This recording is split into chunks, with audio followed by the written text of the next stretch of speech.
New footage of Ksoo getting body slammed in jail just dropped, and homeboy is not looking good. This all comes after his own father took the stand and snitched on him in court. Who is the person that was captured on the video recording shooting Charles McCormick? My son. What's your son's name? Hakeem. And if that wasn't enough, even his own friend flipped on him. It's all bad for Ksoo right now. But to really understand how it all fell apart, you gotta hear the full story. Let me explain. The fall of a Jacksonville legend. Let me paint the picture of how we got here, because this story is absolutely insane. Ksoo wasn't just any street rapper. This dude was deep in Jacksonville's deadly ATK-KTA gang war that's been claiming bodies since 2017. We're talking about a feud so violent, it's left over a dozen people dead, including innocent kids caught in the crossfire. The whole beef started back in 2017, when Zion Malik Brown, an 18-year-old associated with KTA, got killed. That's when everything went left. ATK, which stands for Ace's Top Killers, was led by Youngin Ace, and Ksoo was one of his top soldiers. On the other side, you had KTA, kill them all, with Foolio holding it down. These weren't just rap groups. FAM Jacksonville Sheriff's Office identified them as violent gangs, not just musical rivals. But what really set Ksoo off was personal, deadly personal. On January 15th, 2019, his stepbrother Willie Addison, Boss Goon, got gunned down in a shootout outside Paradise Gentlemen's Club. This wasn't just any shooting either. Ksoo's father, Abdul Robinson Sr., and brother Abdul Robinson Jr. were also hit. Abdul Jr. got shot in the head and damn near died, spending months in the hospital learning how to walk and talk again. Now here's where it gets really wild. Exactly 1 year later, January 15th, 2020, Charles Lil Buck McCormick Jr., a 23-year-old KTA-affiliated rapper, got murdered at a shopping plaza in Jacksonville. The motive? McCormick had dropped a diss track talking crazy about Willie Addison, saying he was smoking on Willie. In the streets, that's the ultimate disrespect, saying you're smoking a dead homies pack. But Ksoo made a fatal mistake that so many young street dudes make nowadays. Instead of staying quiet, this fool started bragging about it online. We're talking Instagram posts with McCormick's picture captioned "bye bye bye" and appearing in music videos flashing the same weapons used in the murder. The prosecution even used Youngin Ace's song, "Show Homicide," as evidence, where Ace raps, "Ksoo, go kill him." Who basically was posting videos bragging about, killing, different KTA members, or whatever you want to call it. And he's talking about smoking Bibby. Yeah. And he actually got arrested for the murder of Bibby. Yeah. For the life of me, I don't know why you would commit a murder and then go on the internet and brag about the murder. It just makes absolutely no sense. That's Foolio himself, before he got killed in 2024, talking about how Ksoo was moving recklessly. And Foolio was absolutely right. Murder has no statute of limitations. You can get arrested 40 years later. So why would you go online bragging about bodies? The case against Ksoo was built on multiple pieces of evidence. Surveillance footage showed the shooting, cell phone records placed him at the scene, and his fingerprints were found on a gun in the stolen vehicle. But the most damaging evidence came from his own circle. And that's where this story gets absolutely heartbreaking. Dominique Butta Barner, who was the getaway driver, took a plea deal and testified against Ksoo. Barner admitted in court that he drove the stolen Nissan Altima while Ksoo and his cousin Leroy Whitaker planned to ambush McCormick. But here's the most chilling part of Barner's testimony. And was there a plan at that point in time for what was going to happen next? Yes, sir. And what was that plan? Well, they were going to ambush him as soon as he got in the vehicle. All right. So ambush who? Charles McCormick. And when you say ambush, what does that mean? Like, what we call it run down. What does run down mean? It's ambush. Barner described in detail how they waited for hours outside McCormick's apartment, followed him to the shopping plaza, and how Ksoo jumped out of the car and chased McCormick with a rifle. When asked what happened next, Barner's response was chilling. What did Hakeem Robinson do? Chased him, killed him. But the most devastating blow came from someone Ksoo never expected, his own father. Abdul Robinson Sr., 54, also known as Blue, took the stand on July 28, 2025, and what happened next shocked the entire courtroom. When the prosecutor showed him the dash cam footage of McCormick's murder and asked him to identify the shooter, Abdul Sr. hesitated, got emotional, and then dropped the bombshell. Who is the person that was captured on the video recording shooting Charles McCormick?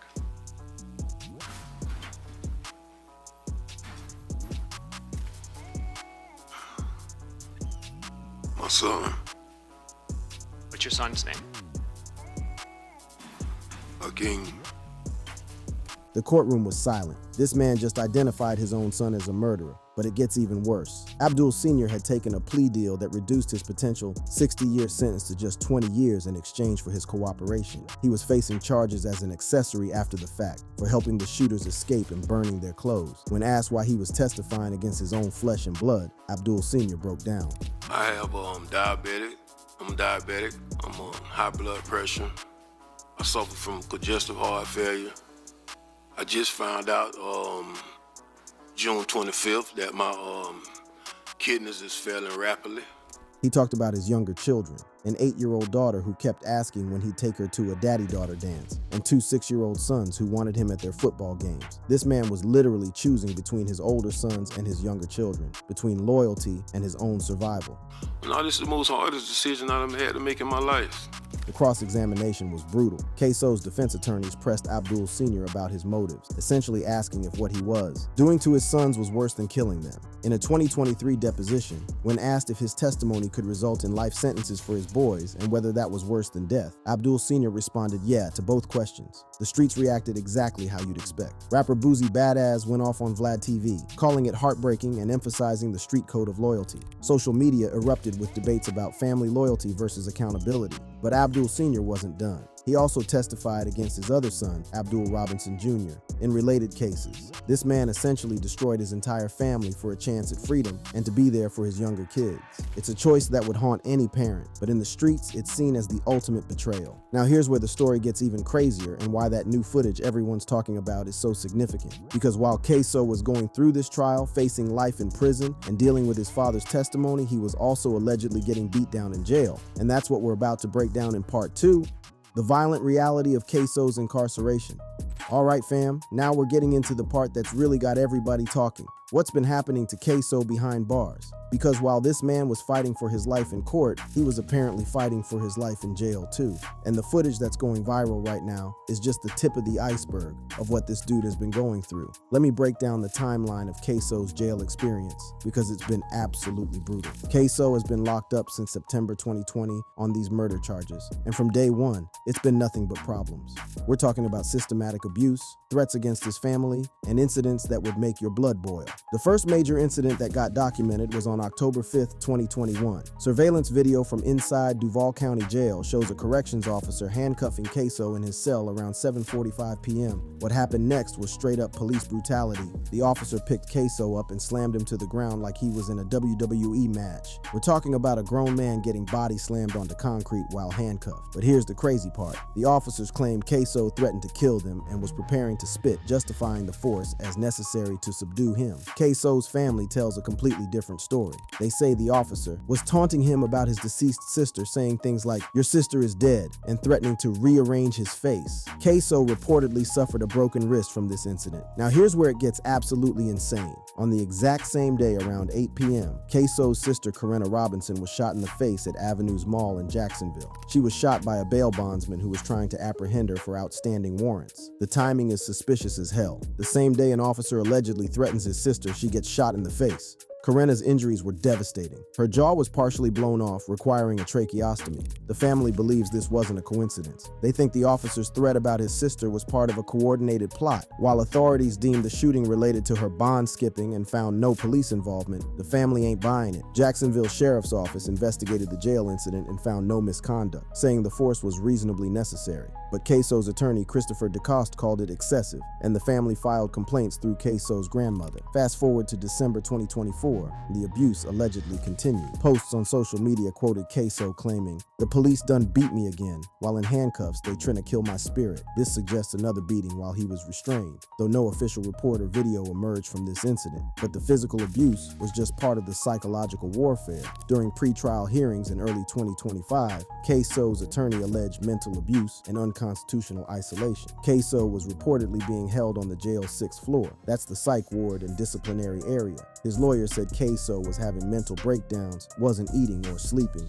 and couldn't properly communicate with his legal team. Think about that for a second. This man was fighting for his life in court, dealing with his father testifying against him, and the system was allegedly trying to break him mentally before he even got to trial. Ksoo was eventually moved back to general population by January 2025 after his attorney complained, but the damage was already done. Now let's talk about the bigger picture here. Ksoo's treatment in jail wasn't happening in a vacuum. This was all going down while Jacksonville was dealing with the most violent gang war in its history. The ATK-KTA feud had been claiming bodies left and Ksoo was seen as a key player. The violence was so bad that when Foolio got murdered in Tampa in June 2024, Sheriff TK Waters had to put out public warnings about retaliation. 5 suspects were eventually arrested for Foolio's murder, but the streets were still hot. In this environment, Ksoo wasn't just any inmate. He was public enemy number 1 for a lot of people. The corrections officers knew who he was, they knew what he was accused of, and some of them apparently decided to take justice into their own hands. But here's what's really messed up about this whole situation. While Ksoo was getting allegedly beaten and isolated in jail, his own crew was preparing to testify against him. Youngin Ace, who had reportedly spent hundreds of thousands on Ksoo's legal defense, was watching his whole team fall apart. From a July 25th, 2025 Instagram live stream where Ace talked about going broke covering Ksoo's legal fees. Content showing Ace's loyalty and financial sacrifice for his associate. But loyalty only goes so far when people are facing life sentences themselves. Dominique Barner took his plea deal and testified about every detail of the murder, describing how they planned the ambush,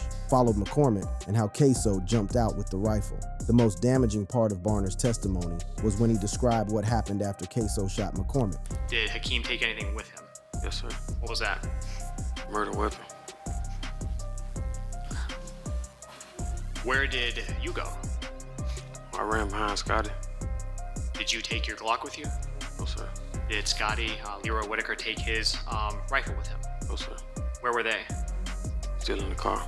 So while Ksoo was getting allegedly brutalized in jail, his co-defendants were telling the court everything: how they got the stolen car, what weapons they had, how the plan went down, and how Ksoo was the one who pulled the trigger. Even his cousin Leroy Whitaker, who was also charged, was looking at his own life sentence. The whole ATK crew was falling apart, and everybody was trying to save themselves.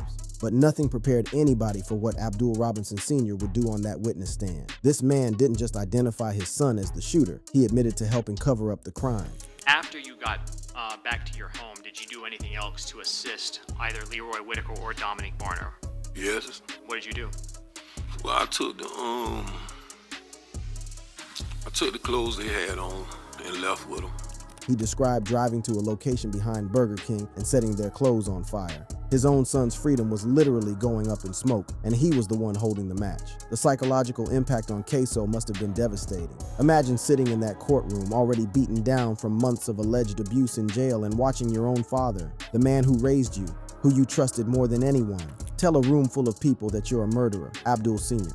himself acknowledged how difficult this was, calling it the hardest thing I ever had to do in my life during his testimony. But he also made it clear that his health issues and desire to be there for his younger children motivated his decision. The defense tried their best to paint both Barner and Abdul Sr. as unreliable witnesses with motives to lie. They emphasized that both men were saving themselves with plea deals. But the prosecution had more than just their testimony. They had the surveillance footage, the cell phone records, the fingerprints, and most importantly, they had Ksoo's own social media posts bragging about the murder. Social media was crucial to this case in ways that would have been impossible just a decade ago. Prosecutors used Ksoo's Instagram post with McCormick's picture and "bye bye bye" caption as evidence of his guilt. They also used rap lyrics from Youngin Ace's song Ksoo Homicide, where Ace raps "Ksoo go kill him" to show the violent nature of their group. This raised important questions about criminalizing artistic expression, but when you're posting pictures of murder victims with threatening captions, that goes way beyond art. That's evidence of a mindset, and in this case, it was evidence that helped put Ksoo away for life. On July 31st, 2025, after just over 3 hours of deliberation, the jury found Ksoo guilty of first-degree murder. His cousin Leroy Whitaker was also convicted.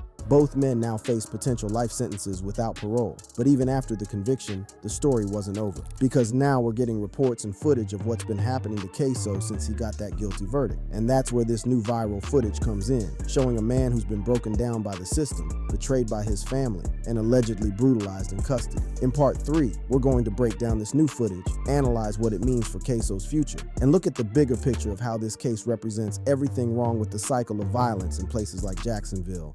The viral footage and the cycle of violence. All right, y'all, we've reached the final part of this tragic story, and we need to talk about this footage that's got everybody's timeline buzzing. But before we get into what the video shows, we need to understand what it represents. Because this isn't just about one man's downfall. This is about a cycle of violence that's destroying entire communities, families turning against each other, and a system that might be doing more harm than good. Now, the viral footage we're seeing reportedly shows Ksoo in his current state after receiving that life sentence on July 31st, 2025. Based on the research and reports we've compiled, this footage allegedly shows the psychological and physical toll that months of incarceration, family betrayal, and alleged abuse have taken on him. What makes this footage so powerful and so disturbing is that it's showing us the human cost of this whole situation. This is a 26-year-old man who's now facing the rest of his life in prison and whose own father put him there. Think about that for a second. Abdul Robinson Sr. didn't just testify against Ksoo, he literally identified him as a murderer on camera in front of the world. But here's what's really wild about this whole situation. It's still not over for Ksoo. He still faces a separate trial for the 2019 murder of 16-year-old Adrian "Bibby" Gaynor Jr., Foolio's little brother. If convicted in that case, it could compound his sentence even further. Foolio himself, before he got killed, talked about how senseless this whole cycle was. Yeah, I mean, when I read that, I'm looking at it going like, this just makes no sense. Like, why, a murder has no statute of limitations, period. You can get arrested for a murder 40 years later. Definitely. I know that's the one thing you don't want any. Yeah, you don't want any affiliation with that at all whatsoever. So the fact that you're on the internet bragging about this, talking about smoking Bibby, is just, I don't know, man. I don't know if I'm up like that is just slow or what, but regardless. Foolio was absolutely right. The internet bragging, the social media posts, the music videos with real weapons, all of that came back to haunt Ksoo in court. Prosecutors used his own Instagram posts as evidence, turning his attempts to build street credibility into the very evidence that put him away for life. But let's zoom out and look at the bigger picture, because Ksoo's story is part of a much larger tragedy.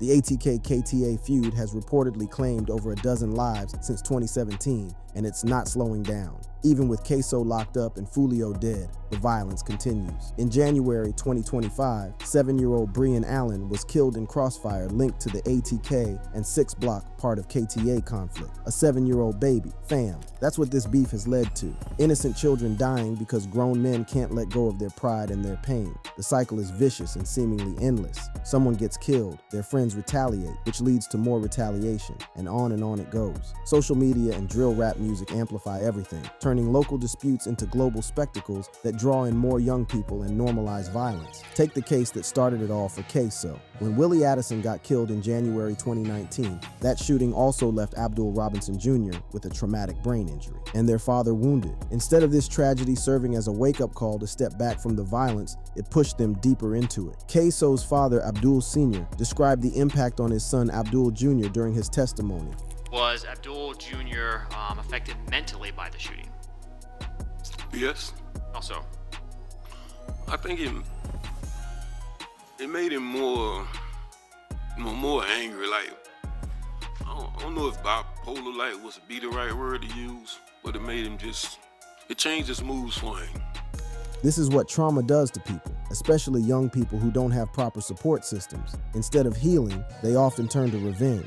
And in a culture that glorifies getting back and sliding for your homies, that trauma gets weaponized into more violence. But here's what's really heartbreaking about Abdul Sr. His decision to testify against his sons. He talked about his younger children, the 8-year-old daughter asking about daddy-daughter dances, the 6-year-olds wanting him at their football games. This man was essentially choosing between his older sons, who were already lost to the streets, and his younger children, who still had a chance at a normal life. She asked me over each year when I'm gonna come take her there, and I keep letting her down. Then my 6-year-old son, when he asked me if I'm gonna come to his football games. come take him fishing. My other 6-year-old, he asked me, when I'm gonna come see him, when he begging me, please come see me, Daddy. He wanna teach me how to play the game, but he don't know where I'm at.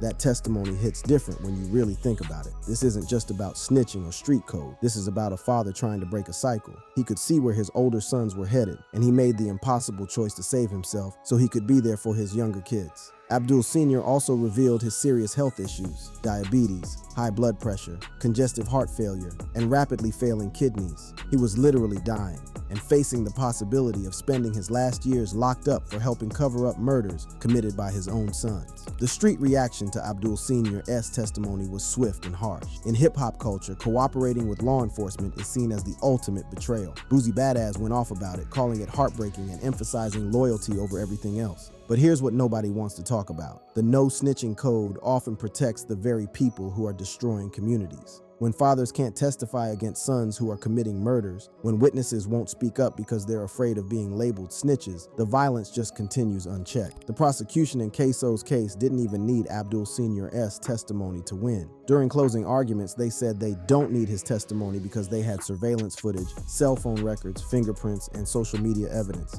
But having Ksoo's own father identify him as the shooter made the case absolutely devastating. The bigger question is, what does this say about our society? We've created a culture where young men feel like they have to kill to maintain respect, where social media turns murders into content, and where families are torn apart by cycles of violence and revenge. Looking at the viral footage of Ksoo now, broken down and facing life in prison, you have to wonder what could have been different. What if after Willie Addison was killed, instead of seeking revenge, the family had focused on healing? What if Ksoo had used his platform as a rapper to speak against violence instead of glorifying it? But that's easier said than done when you're dealing with trauma, poverty, and a culture that constantly tells young black men that their worth is tied to their willingness to be violent. The music industry profits off this violence. Streaming platforms make money from drill rap that literally references real murders. And social media algorithms promote the most violent content because it gets engagement. Even Youngin Ace, who reportedly went broke paying for Ksoo's legal defense, was caught in this cycle. His loyalty to his friend was admirable, but it was loyalty to someone who had become a killer.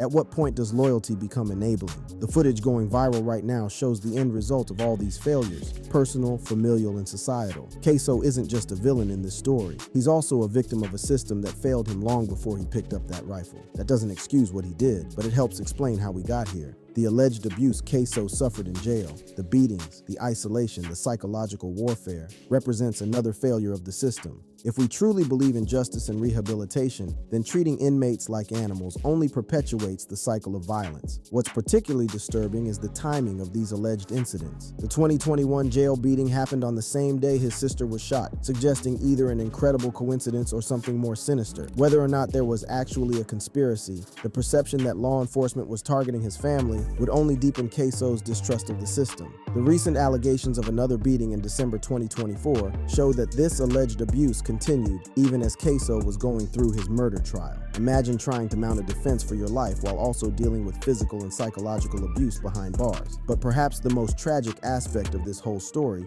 is what it means for Jacksonville's communities. The ATK-KTA feud has created a climate of fear that affects everyone, not just gang members. Innocent people like 7-year-old Breon Allen become casualties in wars they have nothing to do with. The use of social media and music to escalate these conflicts has also changed the nature of gang violence. Sheriff Mike Williams described social media as the gang graffiti of the 1980s, highlighting how platforms like Instagram and YouTube amplify local conflicts into global spectacles. When ATK members released Who I Smoke referencing multiple murder victims, and Foolio responded with When I See You mocking the shooting that killed Youngin Ace's friends, they weren't just making music, they were escalating a war that would eventually claim more lives. The viral nature of this content also means that young people across the country are consuming Jacksonville's violence as entertainment. Kids in completely different cities are learning the names of murder victims and gang members, potentially inspiring copycat violence in their own communities. So what's the solution? How do we break these cycles? First, we need to acknowledge that incarceration alone isn't working. Ksoo is facing life in prison, but that doesn't bring back Charles McCormick or heal his family's pain. it doesn't stop the next young man from picking up a gun to avenge his dead friend. We also need to have serious conversations about how the music industry and social media platforms profit from violence. When drill rappers are literally using real murders as content, and platforms are making money from streams and views, we're incentivizing the very behavior we claim to want to stop. The no snitching culture also needs to be re-examined. While there are legitimate reasons to distrust law enforcement, especially in communities that have been over-policed and underserved, this code often protects killers and prevents justice for victims. Abdul Sr.'s decision to testify was controversial, but it might have been necessary to break a cycle that was destroying his entire family. Sometimes love means making the hardest choice, even when everyone around you says you're wrong. The viral footage of Ksoo now serves as a stark reminder of where this path leads. A young man with talent and potential, reduced to this broken state, facing life in prison because he couldn't escape the cycle of violence that claimed so many others. His story intersects with so